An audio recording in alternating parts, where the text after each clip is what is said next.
Bang, aku nak bertanya, apa yang dimaksud dengan broken home? Broken home lah salah satu peristiwa terjadinya kerusakan hubungan dalam sebuah keluarga, yang dimana yang rusaknya dalam arti istilah broken home artinya kan rumah yang rusak, tetapi bukan rumah sebenarnya yang rusak, tapi di dalam rumahnya tidak ada lagi sisilah keharmonisan dalam sebuah keluarga. Gimana cara ngatasi broken home? Karena ia kan sangat bahaya ya untuk kita ya. Broken home salah satunya dapat kita atasi dengan cara salah satunya lah ya. Ketika kita jauh sebelum menentukan sebuah pasangan kita harus bisa memilih ya. Memilih pasangan kita dengan baik lah.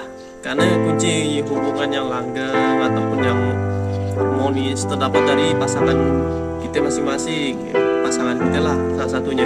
Apabila bagus, kemungkinan dari segi aspek ekonominya bagus, dari kesehatan mentalnya bagus, ya, dari agamanya pun bagus, memperkecil kemungkinan angka statistik broken home tersebut, ya, memperkecil lah skala terjadinya broken home. Dampak dari broken home-nya apa? Dampak dari broken home-nya sangat besar. Salah satunya khususnya untuk anak-anak lah yang merasakan broken home. Karena broken home-nya sangat berpengaruh ataupun berakibat fatal untuk kesehatan mental anak-anak. Karena broken home-nya dapat membunuh karakter ataupun mental dari anak tersebut yang merasakan broken home. Dilihat dari segi prestasi anaknya pasti bakal turun. Karena pikirannya tidak mampu membendung perasaan yang diterima pada saat itu. Dilihat dari segi keceriaan, apalagi anak yang menerima broken home, cenderung dia akan lebih banyak termenung ataupun kurang bahagia lah seperti yang kita lihat anak-anak pada sebelumnya. Tapi berbeda dengan anak yang sudah terkena broken home, dia cenderung akan introvert, istilahnya lebih banyak diam. Misalnya aku kan terkena ke broken home tuh iya, gimana lah cara ngatasi ya? Anak yang terkena broken home, ia cenderungnya hampa hidupnya dalam setiap usahanya. Seakan-akan aku tuh udah gagal sebagai seorang anak. Aku mungkin tidak akan mendapatkan kebahagiaan lainnya seorang anak yang normal. Yang kedua, anak yang terkena broken home ya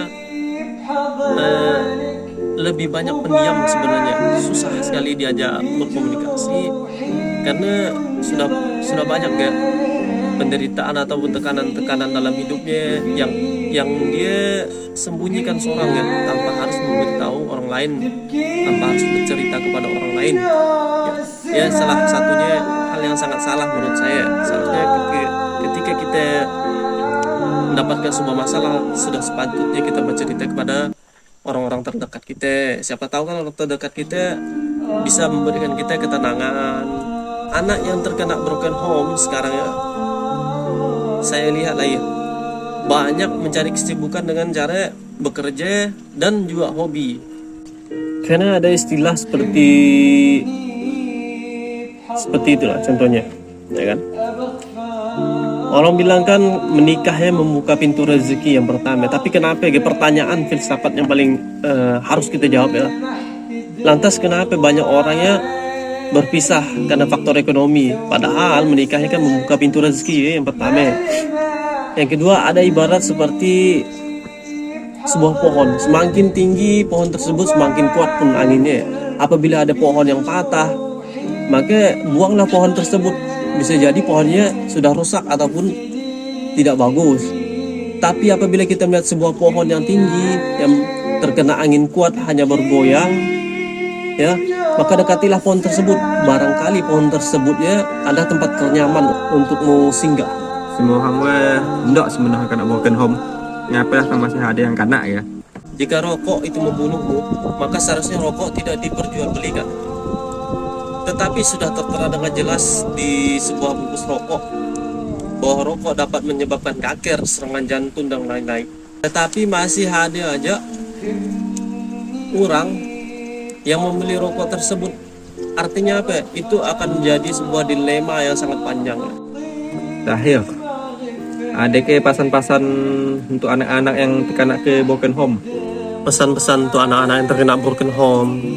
Ya, jalanilah hidup kita dengan semangat. Jalanilah hidup kita dengan jauh lebih berarti.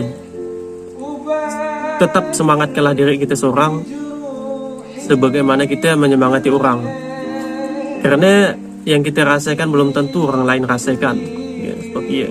Jadi kejarlah mimpimu, cita-citamu, jangan sampai terhalang oleh suatu peristiwa tadi.